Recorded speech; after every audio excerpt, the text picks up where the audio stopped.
ক্ষতিগ্রস্ত হবেন, সবচেয়ে বেশি ক্ষতিগ্রস্ত হবেন আপনার নিজের খাস মানুষ থেকে, নিজের খুব আপন মানুষ থেকে আপনি বেশি নির্যাতিত হবেন এবং আপনি ক্ষতিগ্রস্ত হবেন। সেই মানুষটি হলো আপনার স্ত্রী, আমার স্ত্রী। এই আপন মানুষটি যদি আপনার সাথে বেইমানি করে, তাহলে আপনি দুনিয়াতে বাঁচার আর কোনো পথ নেই।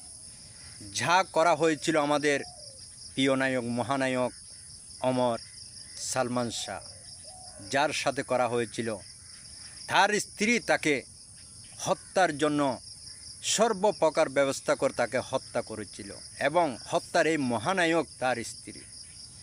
এই মহানায়ককে যারা খুন করে আত্মহত্যা করেছে বলে তার উপরে চাপিয়ে দেওয়া হয়েছিল এবং তাকে অপমানিত করা হয়েছিল। যারা আত্মহত্যা বলে তার উপর চাপিয়ে দেওয়া হয়েছিল, ওইসব মানুষগুলোর আমরা শাস্তি দাবি করতেছি।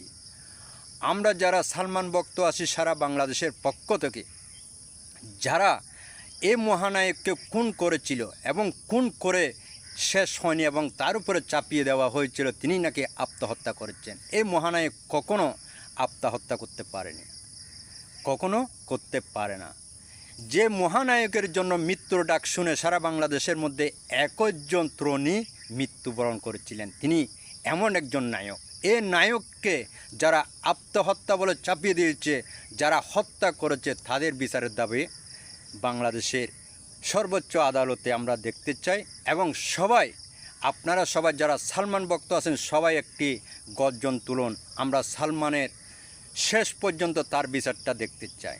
সবার কাছে আমার বিনীত অনুরোধ, এই সালমান ভক্ত যারা আপনারা আছেন, সবাই এই ভিডিওটা সবার মাঝে ছড়িয়ে দিবেন। সবাই যেন শেয়ার করেন, সবাই শেয়ার করে সবার মধ্যে ছড়িয়ে দিবেন, সবাই যেন এই বিচারের আওতায় আসে।